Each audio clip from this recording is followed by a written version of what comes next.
Modelo de Font de reflexión de la luz. Los modelos de reflexión describen cómo interacciona la luz con las superficies. En particular, los modelos de reflexión locales son simplificaciones que modelan solo parte de la interacción de los objetos con la luz. Normalmente, lo que modelan es la primera reflexión de la luz, por lo tanto no tienen en cuenta reflexiones secundarias. De esta manera solo consiguen imitar en parte la realidad. No obstante, para mejorar la visualización se pueden completar a través de técnicas ad hoc, técnicas específicas para contemplar otros aspectos como pueden ser las sombras o el uso de texturas. Algunos de los modelos locales de reflexión principales son el modelo de Font, que es el que nosotros vamos a ver, pero existen otros modelos como los modelos de microfacetas con dos variantes, el modelo de Blink y el modelo de Cookie Torrance. Como he dicho, vamos a centrarnos en el modelo de Font. Es un modelo empírico, simplificado, que permite iluminar los puntos de una escena. Vamos a partir de una premisa, es que los objetos no emiten luz, solamente la reflejan. Es un modelo local, como hemos dicho, por lo tanto tiene en cuenta la iluminación directa desde las fuentes de luz, pero no las reflexiones de segundo orden. Los puntos de luz además los vamos a suponer puntuales. Si queremos otros tipos de puntos de luz tenemos que aplicar otras técnicas que veremos en otro vídeo. Según este modelo, la reflexión para cada longitud de onda lambda tiene tres componentes, que es la componente ambiental o intensidad ambiental, la componente difusa o intensidad difusa y la componente especular o intensidad especular. Todas ellas, como he dicho, dependen de la longitud de onda lambda. Posteriormente veremos exactamente qué queremos decir con esto.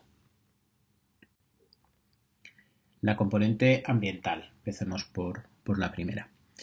Simula las reflexiones múltiples de la luz sobre los demás objetos de la escena. Por lo tanto, es una iluminación que no proviene de una dirección concreta, sino que incide sobre todas las partes del objeto por igual y normalmente se modela como una constante. El objetivo principal es evitar que las zonas sin luz directa se visualicen totalmente en negro. Esta componente ambiental está formada por dos elementos. Depende de dos elementos que se multiplican, que son la constante de intensidad de la iluminación ambiental, es decir, partiendo de la luz que tengamos, esta constante de iluminación multiplicada por el coeficiente de reflexión ambiental de esa superficie. Ese coeficiente es la fracción de la intensidad reflejada de forma ambiental para una determinada longitud de onda lambda. Es un valor que vale siempre entre 0 y 1 y es un coeficiente empírico que depende de las propiedades ópticas del material. La segunda componente es la componente difusa o la lambertiana, que modela precisamente las propiedades difusas del material. Vamos a suponer que partimos de esta configuración, una superficie y un punto P para el que queremos calcular la intensidad. En este punto P la normal es N y tenemos también una luz situada en esta posición, de manera que el vector que une P con la luz es el vector L. Los vectores L y N forman un ángulo Z. La reflexión va a depender del ángulo entre la superficie y la dirección de incidencia de la luz de este ángulo Z, de manera que la iluminación es máxima cuando la superficie y la fuente de luz son perpendiculares. La componente difusa depende de cuatro elementos. Depende de la normal, depende del vector de incidencia L, depende de la intensidad difusa de la fuente de luz, es decir, la cantidad de luz y el color de esa luz que sale de esta fuente, y el coeficiente de reflexión difuso de la superficie, que es la fracción de luz de longitud de onda lambda que es reflejada de forma difusa. Este es un coeficiente que está siempre entre 0 y 1. A continuación calculamos el vector de reflexión R, que es la dirección que toma la luz una vez reflejada, y que forma con la normal un ángulo Z equivalente al que formaba la normal con el ángulo L. De esta manera, la iluminación difusa se calcula como la multiplicación de la intensidad difusa, esta intensidad de la fuente de luz, multiplicado por el coeficiente difuso, es decir, la proporción de luz que se refleja, y multiplicado por el coseno del ángulo que forman L y N, el coseno de Z. Podemos darnos cuenta que el coseno de este ángulo es equivalente al producto escalar de los dos vectores. Por lo tanto, esta formulación es equivalente a esta otra, en la que multiplicamos la intensidad difusa por el coeficiente de reflexión difuso y multiplicado por el producto escalar entre los vectores L y N. Resaltar que el ángulo Z tiene un valor entre 0 y 2π, de manera que cuando la luz está situada en este lado de la superficie, tenemos un valor entre 0 y 1 del coseno, mientras que cuando está en esta otra parte de la superficie, es decir, iluminando por la parte de atrás, ese coseno es 0 y la iluminación, por tanto, sería 0.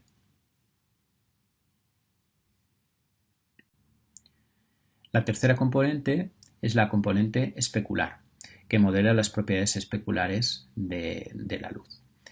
En este caso, la configuración es la misma de antes. Tenemos la superficie con el punto P que queremos iluminar, la fuente de luz, pero en este caso hemos añadido la posición del observador.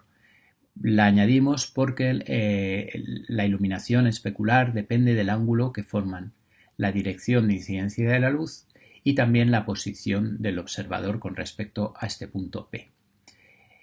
De esta manera, la componente especular va a depender ahora del vector de posición del observador, de los vectores L y R que habíamos calculado también para la reflexión difusa, de la intensidad especular de la fuente de luz, que no tiene por qué ser la misma que la intensidad difusa, de la fracción de luz de longitud de onda lambda reflejada de forma especular, que es el coeficiente de reflexión especular de la luz, es un valor igual que en el caso anterior, entre 0 y 1, y luego de un nuevo parámetro n, que es un índice que simula lo comprimidos que están los brillos, de tal manera que este valor, que vale entre 1 y puede ser todo lo grande que queramos, pues nos dará una iluminación mate cuando valga 1 y conforme vaya siendo más grande, pues tenderá a ser un espejo. De manera que en el infinito sería un espejo perfecto. Por último, el ángulo omega, que forman el vector R de reflexión con el vector V del observador. Este ángulo omega, cuanto más pequeño es, quiere decir que el observador está justo enfrente de la dirección de reflexión de la luz y por lo tanto se verían los brillos más acusados. Conforme nos alejamos, vamos teniendo menos brillos. En definitiva, la iluminación especular se calcula como la intensidad especular multiplicado por el coeficiente especular de reflexión de la luz y multiplicado por el coseno de este ángulo omega que forman R y V elevado al índice de compresión de los brillos n. Este coseno es equivalente a la multiplicación del producto escalar de R por V. Por lo tanto, esta expresión es equivalente a esta otra, en la que la iluminación especular se calcula como la intensidad especular multiplicado por el coeficiente especular de la luz multiplicado por el producto escalar de R por V elevado a n.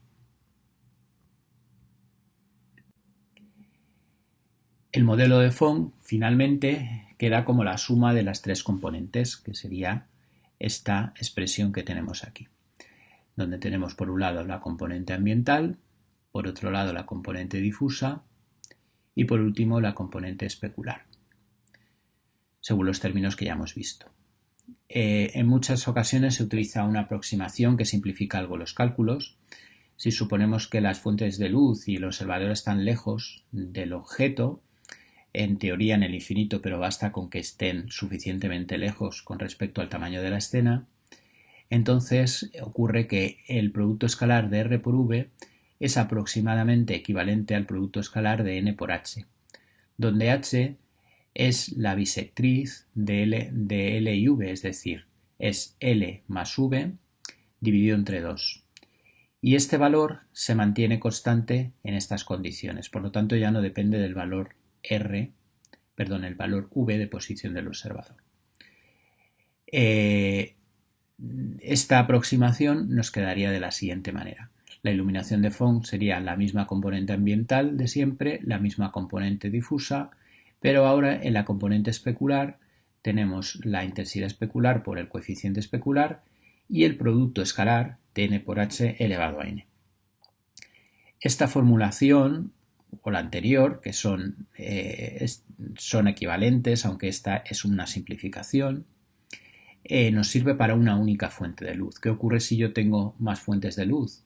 Es decir, tengo varias L's, varios vectores de posición de la luz.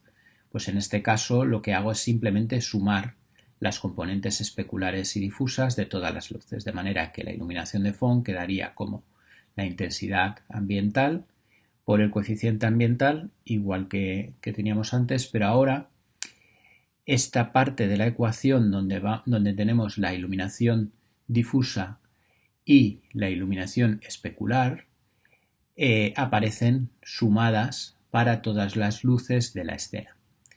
También se pueden incorporar mejoras que permitan simular la atenuación por la distancia de la intensidad de la luz, objetos transparentes, luces dirigidas, etc. Algunas de estas cuestiones las veremos en algún vídeo posterior. El modelo de Phong, para terminar, digamos que debe evaluarse para cada longitud de onda lambda que consideremos, es decir, para cada color, en definitiva, de la luz. En las aplicaciones de gráficos, en realidad, es suficiente con utilizar el modelo RGB y evaluarlo solamente para 3 longitudes de onda, que serían las de la luz roja, verde y azul. En algunos casos, pues quizás podamos necesitar evaluar el modelo para alguna muestra mayor de longitudes de onda, pero habitualmente solamente se calculan esas 3. Normalmente las componentes difusa y especular de los focos de la luz suelen ser la misma, por lo tanto la I sub D y la I sub E suelen tener el mismo valor. ¿Y qué ventajas tiene este modelo de Phong? Pues es bastante sencillo de calcular y nos da una calidad suficiente para aplicaciones que no sean demasiado exigentes. ¿Qué inconvenientes tiene? Bueno, pues la reflexión de la luz no depende del ángulo de vista. Por lo tanto, no se producen exactamente los mismos fenómenos de la luz que la realidad. No representa bien materiales metálicos, casi siempre terminamos obteniendo un aspecto bastante plástico, y en algunos casos de necesitar gráficos realistas, pues la calidad no es suficiente.